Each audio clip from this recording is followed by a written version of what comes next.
දින සුවිශේෂී දවසක්. අද දින අපේ කතාබහට ලක් වෙන්නේ ප්‍රංශ භාෂාව පිළිබඳව. ඒ නිසා අපි මැදිරියට කැඳවා ගත්තා ප්‍රංශ භාෂාව ඉගෙනවීම පිළිබඳව විශේෂඥ දැනුමක් ඇති පාසල් ගණනාවක ප්‍රංශ භාෂාව උගන්වා පළපුරුද්ද ඇති ගුරුතුමියක්ව. ඇයගේ පොත් ජනගත කරන අද දවසේදී අපි ඔබතුමිය මේ අවස්ථාවේදී අපි ආයුබෝවන් කියලා පිළිගන්න. ආයුබෝවන් ඔබතුමාටත්. එතකොට අපි අද කැමති දැනගන්න ප්‍රංශ භාෂාව ඉගෙනීමේ වැදගත්කම පිළිබඳව මුලින්ම. මොකද ඉංග්‍රීසි භාෂාව ප්‍රධාන භාෂාවක් හැටියට ජාත්‍යන්තර භාෂාවක් හැටියට ප්‍රබල වශයෙන් භාවිත වෙනවා. ඊට පස්සේ ජපාන් භාෂාව, ඊට පස්සේ කොරියන් භාෂාව, ඒ වගේම චීන භාෂාව වගේ භාෂාවන් ලෝකයේ පුරා ව්‍යාප්ත වෙලා තියෙනවා. ඒ අතරතුර ප්‍රංශ භාෂාවේ වැදගත්කම ඔබතුමිය කොහොමද ගුරුතුමියක් හැටියට වැදගත්කම දකින්නේ? සරල වශයෙන්ම පැහැදිලි කරොත් දැනට බොහෝ රටවල් මේ භාෂාව වැළඳගෙන තියෙනවා. ඒ කියන්නේ රටවල් 30කට ආසන්නව ප්‍රංශ භාෂාව දැන් භාවිතා කරනවා. ඉතින් ඉංග්‍රීසි වලට පසුව භාෂාවට පසු දැනට බොහෝ රටවල් වල භාවිතා කරන භාෂාවක් තමයි මේ ප්‍රංශ භාෂාව. ඉතින් සිසුන්ට ගොඩාක් වැදගත් වෙනවා ප්‍රංශ භාෂාව ඉගෙන ගැනීමෙන්. ඒගොල්ලන්ගේ වැඩිපුර අධ්‍යාපනය සඳහා විදේශගත වෙනවා නම් ඉතින් දැනුම ඇතුව ප්‍රංශ භාෂාව ඇතුව විදේශගත වෙන්න හැකියාවක් තියෙනවා මේ භාෂාව දැනගෙන යෑමෙන්. ඉතින් ගොඩක් ජාත්‍යන්තර පාසල්වල පෞද්ගලික පාසල්වල මේ භාෂාව දැන් උගන්වනවා. ඉතින් ඒක මේ ළමයිට ගොඩක් වැදගත් වෙනවා. ඉදිරි අනාගතයේදී ඒගොල්ලන්ගේ මේ භාෂාව කතා කිරීමෙන් ඒගොල්ලන්ට ගොඩක් ලොකු දියුණුවක් යාළගේ ජීවිතේ ලබා ගන්න පුළුවන්. ඔබතුමිය එතකොට ගුරුතුමියක් පමණක් නෙවෙයි ලේඛිකාවක් බවට පත් වෙලා තියෙනවා. ඒ ලේඛිකාවක් වීම නිසා තමයි අද දින මේ පොත් පහක් ජනගත කරන්න සූදානම් කරලා තියෙන්නේ. ඉතින් මම කැමති දැනගන්න මොකද ප්‍රජාව දැනගන්න ඕනේ දැනුවත් වෙන්න ඕනේ මේ ඔබතුමිය ලියූ පොත්වල පරමාර්ථ මොනවද කියලා. ඒ හින්දා මේ පොත් පහ ලිවීමේ අරමුණු පරමාර්ථ මට පැහැදිලි කරොත් කොහොමද? ඔව් පැහැදිලි කිරීමක් කිව්වොත් මම මේ පොත ලියන්න හේතුව දරුවන්ට ඉතාම සරල ආකාරයේ ප්‍රංශ භාෂාව හඳුන්වා දෙන්න. ඒ කියන්නේ බොහෝ දෙනා කියන ප්‍රංශ භාෂාව ගොඩක් අමාරු භාෂාවක්. ඒකේ තියෙන ග්‍රැමර් ඒ කියන්නේ මේ දේවල් කරගෙන යනකොට ඒගොල්ලන්ට ව්‍යාකරණ ප්‍රශ්න ඇති වෙනවා. ඒ කියන්නේ මේ භාෂාව බොහෝ දෙනා දන්නේ ඉතාමත් අපහසුයෙන් කතා කරන්න පුළුවන්. පැහැදිලිව කතා කරගන්න බැරි අපහසුතාවය නිසා ඉතින් මම ඉතාම සරල කෙටි ආකාරයෙන් දරුවන්ට පහසු ආකාරයෙන් ඉගෙන ගන්න තමයි මේ easy French කියන නම හරහා මේ දරුවන්ට සරල ආකාරයෙන් සරල ක්‍රමානුව මේ පොත් ඉදිරිපත් කරන්න හේතුව සහ මේ කිරීමේ අරමුණ. දරුවන්ට ඉතාමත් පැහැදිලිව කෙටි ක්‍රමානුව එයාලගේ දැනුම වැඩි කර ගැනීමට. ඔබතුමිය easy කියන ඉංග්‍රීසි වචනේ පාවිච්චි කරලා තියෙනවා එතනට. එතකොට හිතුන්නේ නැද්ද ඔබතුමියට එතන ප්‍රංශ භාෂාවට අදාළ වචනයක් යොදාගෙන තවත් easy කරන්න? මම ඒක ඊසි කියන එක පොත් කවරේට දාන්නත් හේතුව ඉතින් ඔක මම ෆ්‍රෙන්ච් වලින් ලියුවොත් තමයි තේරෙන්නේ නැහැ. ඊසි කියන එක දැනෙන්නේ තව ෆ්‍රංශ භාෂාවක් නොදන්න කෙනෙක් මේ භාවිතා කරනකොට. මේ ඊසි කියන්නේ ලේසි කියන එක. ඉතින් ලේසියෙන් දෙයක් ඉගෙන ගන්නකොට ළමයා හිතනවා මේක මට පහසු වෙයි. සර් කියනවා ගැරේ ඕක ෆ්‍රෙන්ච් වලින් මම ඒ භාෂාව නැවත පොතකට ෆ්‍රෙන්ච් වලින් ලියුවොත් ඒ ළමයට ඒක ආයෙ තේරෙන්නේ නැහනේ. ඊසි කියන වචනේම ඇඟට දැනෙනවා මේක පහසුයි කියන එක. ඉතින් භාෂාවක් ඉතාම පහසුවෙන් තමයි ලබා ගන්න පුළුවන්. ඉතින් මේක පහසු ක්‍රමයකට ඊසි ෆ්‍රෙන්ච් කියලා අදහස් කරේ ඒකයි. තාමත් පහසු ආකාර ක්‍රම වලින් ප්‍රංශ භාෂාව ඉගෙන ගන්න පුළුවන්. ඔබතුමිය පොඩි ලේඛිකාවක් නෙමෙයි පොඩි ලේඛිකාවක් නම් එක පොතයි ලියන්නේ. ඒ වුණාට පොත් පහක්ම ලියලා තියෙනවා. එතකොට පොත් පහක් ලියපු එකවරම ජනගත කරන අවස්ථාවක්. ඉතින් මට දැනගන්න කැමති මේ පොත් පහේ අන්තර්ගතය වෙන මොන දේවල්ද මේ පොත්වල ඇතුළත් වෙලා තියෙන්නේ කියන එක. පොත් පහක් කිව්වොත් පළවෙනි එක තමයි මේ ග්‍රෑමර් බුක් 1 2 3 කියන එක. එතකොට ඇයි මේ කොටස් තුනකට තියෙන්නේ මේ පොත?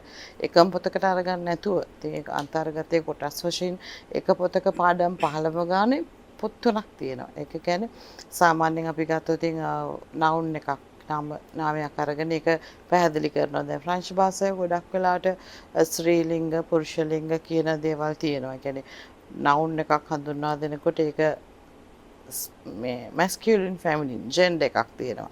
එතකොට මේක එකපාරලා මේකට මේ නාමයක් කියන්නේ මොකක්ද මේක මොකද්ද මේ ස්ත්‍රීලිංග පුරුෂලිංග කියන්නේ පොත් පළවෙනි පොතෙන් එයාලට අදහස් කරන්නේ මොකද්ද මේ ප්‍රංශ භාෂාවේ තියෙන මේ සරලම අපි ඉංග්‍රීසි ඉගෙන ගත්තොත් අපි ඉගෙන ගන්න සරලම ග්‍රැමර් පටන් ගත්තොත් නවුන් එකක් verb එකක් ඊට පස්සේ ඔහොම හරහා තමයි කොටස් වශයෙන් අපි ග්‍රැමර් කියන එක ඉගෙන ගන්න. එතකොට ග්‍රැමර් තුනකට මම කඩන්න හේතුව පළවෙනි පොත කිරීමෙන් පසු මූලික දැනුම වෙනවා. මූලික දැනුමෙන් පස්සේ අනිත් පොරහා එයාලගේ දැනුම වැඩි කර ගැනීමට තමයි මේ පොත් තුන නිර්මාණය කරලා තිබුණේ.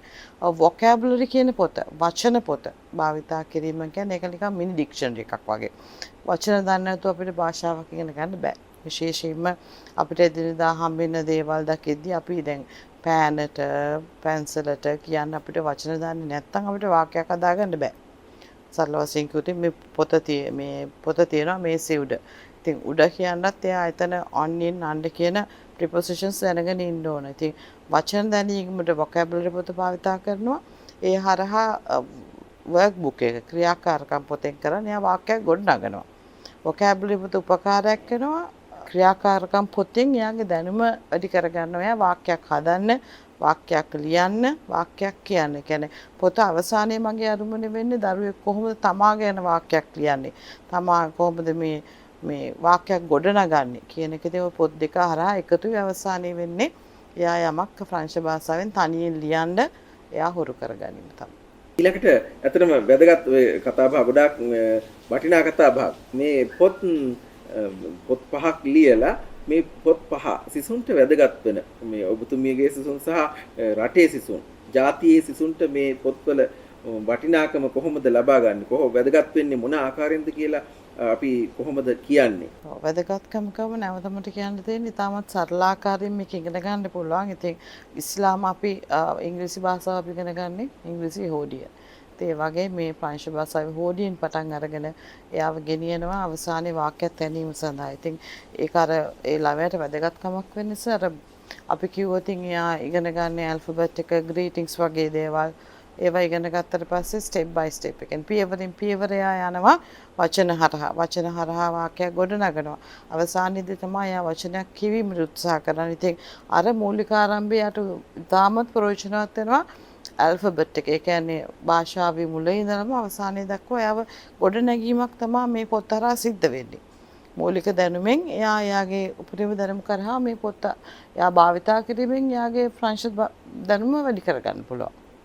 ඇත්තට මට පැහැදිලි වෙන්නේ එතකොට ඔය සරලව පැහැදිලි කරලා තියෙන මේ පොත් පහ පරිශීලනය කිරීම මගින් මේ දරුවන්ට මේ ඉගෙන ගන්න ආයත සිසුන්ට ඕනෑම කෙනෙකුට ඒ කියන්නේ වයස් මට්ටම මොන මට්ටමේ වුණත් සිසුවෙකුට මේ පොත් ඉතාම වැදගත් වෙනවා කියලා. ඉතින් ඒ නිසා අපි දැනගන්න ඕන දැන් අපි කියන්න ඕන කොහොමද මේ පොත් මිලදී ගන්නෙ? ඔබතුමියගෙන් මිලදී ගන්න වෙනවද? පොත් සාප්පු වලට ගිහිල්ලා අපිට මිලදී ගන්න පුළුවන්ද? එහෙම නැත්නම් ඔන්ලයින් වලින් අපිට ඕඩර් කර ගන්න පුළුවන්ද?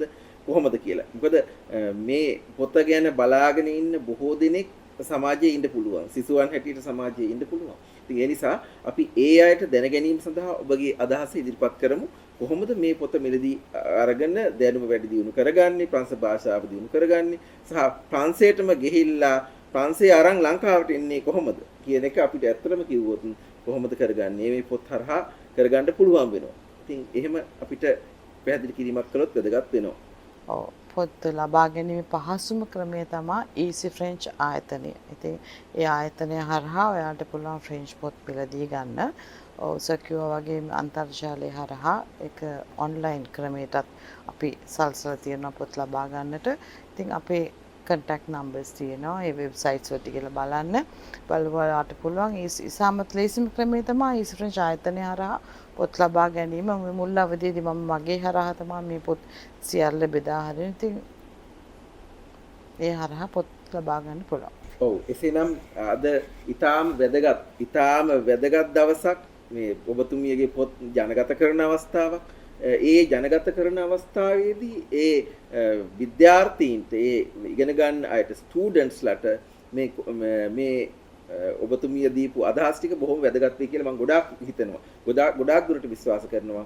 මේ කතාබහ බොහෝ දුරට වැදගත් වෙයි සහ ඒ හරහා ඒ අය දැනුවත් වෙලා ඒ අයට අවබෝධයක් ලබාගෙන මේ පොත් මිලදී ගැනීම සඳහා දැනුම ලබා ගැනීම සඳහා ඊසි ට්‍රෙන්ච් ආයතනයේ වෙත ඇදීයි සහ නූතනම මාධ්‍ය හරහා ඉන්ටර්නෙට් හරහා වෙබ් අඩවිය හරහා මේවා ලබාගෙන පොත් ලබාගෙන මේ ප්‍රංශ දැනුම වැඩි දියුණු කරගන්න ඒ අය පෙළඹෙයි කියලා ගොඩක් දුරට මම විශ්වාස කරනවා.